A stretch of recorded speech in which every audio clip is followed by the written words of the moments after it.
ये अभी हम लोग कहाँ गए हैं? नंदगांव। नंदगांव। इसके पहले कहाँ थे हम? पावन सरोवर नहीं, वो गोकुल। गोकुल, हाँ, ये पावन तो सरोवर। गोकुल में आखिरी लीला क्या हुई? आखिरी लीला हुई को उखल में बांध दिया था, क्योंकि वो मटकी फोड़ दिए थे। दादा परदादा के जमाने की 500 किलो वाली मटकी को लोढ़ा से छेद करके पूरा दही फैला दिया था। गुस्सा में, क्योंकि मैया उनको दूध पिला रही थी, चूल्हा का दूध गिरने लगा तो उनको गोदी से उतार के और चूल्हा का दूध उतारने चली गई। तो कृष्ण को गुस्सा आ गया कि बताइए, हमको भूखा छोड़ दी, थोड़ा सा दूध गिर जाता, धरती माँ भोग लगा लेती, तो एक कंजूस हो गई है। और उठाए लोढ़ा और दादा परदादा के जमाने का 500 किलो दही जिसमें रखा हुआ था मटकी में, फोड़ दिए, छेद कर दिए लोढ़ा से, और पूरा घर भर दही फैला दी। जब मैया दूध उतार के आई तो देखती है कि कृष्ण मटकी फोड़ दिए। सही कहती थी गोपियां, ब्रज की गोपियां शिकायत लेके आती थी कि आपका लाला मटकी फोड़ दिया, दही खाया, माखन खाया। अब समझ में आया, सच कहती थी। जब ये 500 किलो का मटकी फोड़ सकता है तो 5 किलो का मटकी फोड़ने में क्या है? 2 किलो 5 किलो। सच कहती थी। अब इसे थोड़ा डराना होगा, दंड देना होगा। तो छड़ी उठा ली मैया और कृष्ण को दौड़ाई। पकड़ में नहीं आ रहे थे, बहुत मुश्किल से पकड़ी, और जब रस्सी से बांधने लगी उखल पे तो 2 उंगली रस्सी छोटी। सारा वृंदावन का रस्सी बांध दिया गया, फिर भी 2 उंगली छोटी। क्यों 2 उंगली छोटी हो रही थी? भगवान बताना चाह रहे थे कि मैं ज्ञान से और कर्म मार्ग से मैं नहीं पकड़ा सकता हूँ। ज्ञान से कोई ज्ञान करता है, ध्यान और ज्ञान। योगी लोग ध्यान करते हैं, कभी भगवान को नहीं जान सकते। कुछ लोग अपना ज्ञान से पकड़ना चाहते हैं भगवान। ज्ञान मार्ग और ध्यान मार्ग नहीं। कौन सा मार्ग से भगवान को बांधा जा सकता है, पकड़ा जा सकता है? भक्ति मार्ग, भक्तिबद्धम। शास्त्र में शब्द है भक्तिबद्धम। भगवान भक्ति के वशीभूत है। अहम भक्त पराधीन। भगवान कहते हैं मेरा भक्त मुझे बांध सकता। भगवान को बांधना आसान नहीं है। क्यों? क्योंकि कौशल्या मैया कहती है, ब्रह्मांड निकाया निर्मित माया, रोम रोम प्रतिवेद कहे। वेद क्या कहता है कि हे प्रभु, आपके रोए में अनंत कोटि ब्रह्मांड समाया है। तो जिस भगवान के रोए में अनंत ब्रह्मांड समाया, उसको कैसे पूरे विश्व के रस्सी से भी नहीं बांधा जा सकता। भगवान ने देखा कि मैया थक गई हैं, बंध गए। प्रेम के रसरिया में बांधनी यशोदा मैया। उखल में बंध गए, उखल लेकर गए। 2 पेड़ थे, यमला अर्जुन के 2 वृक्ष थे। वो दोनों पूर्व जन्म में देवता थे।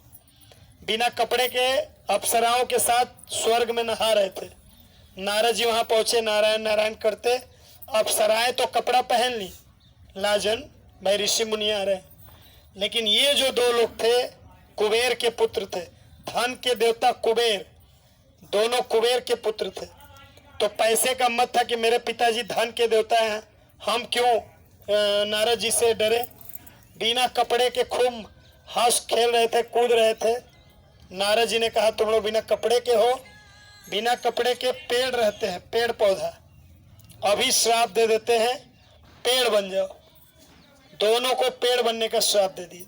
दोनों चरणों में गिर गए, क्षमा कीजिए नारद जी, गलती हो गई। बोले कोई बात नहीं, क्षमा मांग रहे हो, कृष्ण के हाथों तुम्हारा उद्धार होगा। नंद बाबा के आंगन में यानी गोकुल में तुम दोनों पेड़ बन जाओगे और कृष्ण आप लोग का उद्धार करेंगे। ठीक है? दोनों पेड़ जब गिराए भगवान, समझिएगा बात को, दोनों पेड़ गिराए तो धमाका, वो बहुत विशाल पेड़ थे। सारे लोग घबरा गए, क्या गिरा? बिजली गिर गई कि वज्रपात हो गया, क्या हो गया? सब दौड़े। यशोदा जी को याद आया कि मैं कृष्ण को बांधी हूं उखल में, दौड़ कर गई तो दोनों पेड़ के बीच में भगवान मुस्कुरा रहे। तुरंत नंद बाबा खोले और नंद जी और नंद के बड़े भाई यानी कृष्ण के बड़े पापा उपनंद दोनों मीटिंग किए कि अब हम गोकुल में नहीं रहेंगे, क्योंकि जब हमारे कृष्ण 6 दिन के थे गोकुल में पूतना चली गई, जहर वाला दूध पिलाने का प्रयास की, मारने का प्रयास की, खुद मारी गई। 18 किलोमीटर बड़ी थी पूतना। उसी गोकुल में भगवान ने उसका उद्धार किया। नंद उपनंद ने कहा अब हम गोकुल, जैसे होता है ना, हम किसी कहीं घर ले लिए और वो घर में जाते ही कुछ न कुछ समस्या आ रही है, कोई बीमार पड़ रहा है, किसी का एक्सीडेंट हो रहा है, तो हम लोग क्या कहते हैं, ये घर लागू है। क्या बोलते हैं? लागू। तो नंद बाबा भी कहे ये गांव हमारे लिए लागू है। अब हम यहाँ, क्योंकि जब से हमारे कान्हा का जन्म हुआ है कोई न कोई आफत विपत आ रही है, तो इसको हम छोड़ देंगे। कहाँ जाएंगे?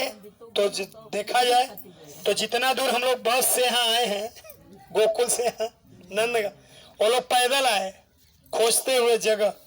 तो शिव जी त्रिकाल यज्ञ है। शिव जी जानते हैं कि भगवान आने वाले हैं आगे चलकर यहाँ, तो शिव जी यहाँ पहाड़ बन गए। इस पहाड़ का नाम है, जो आगे अभी जाएंगे जिस पर्वत पे, नंदीश्वर पर्वत। तीनों देवता यहाँ पहाड़ बन गए हैं। यहाँ नंदगांव में शिव जी बने हैं नंदीश्वर पर्वत। अभी इसके बाद हम लोग जाएंगे बरसाना, वहां ब्रह्मा जी बने हैं ब्रह्माचल पर्वत। और कल जाएंगे गोवर्धन, विष्णु जी बन गए हैं गोवर्धन पर्वत। तीनों देवता 3 पर्वत, विष्णु जी हो गए गोवर्धन पर्वत, ब्रह्मा जी हो गए बरसाना में ब्रह्माचल पर्वत, और नंदगांव में शंकर जी हो गए नंदीश्वर पर्वत। तो भगवान का चरण अपने मस्तक पर पाने के लिए यहाँ शिव जी बन गए पर्वत। और जानते थे कि नंद बाबा यहाँ आएंगे बसने के लिए। शिव जी तो सब कुछ जानते हैं, त्रिकाल यज्ञ है, भूत भविष्य वर्तमान सब जानते हैं, हर जगह वही रहते हैं। तो शिव जी यहाँ पर्वत हो गए। अब नंद बाबा उपनंद सब देखे कि बढ़िया जगह है, और बगल में राधा जी का गांव है यहाँ से 10 किलोमीटर, तो ये बढ़िया जगह है, शुद्ध बढ़िया। वृषभान जी वहाँ हैं और हम यहाँ के राजा बन जाएंगे। नंद बाबा यहाँ आ गए।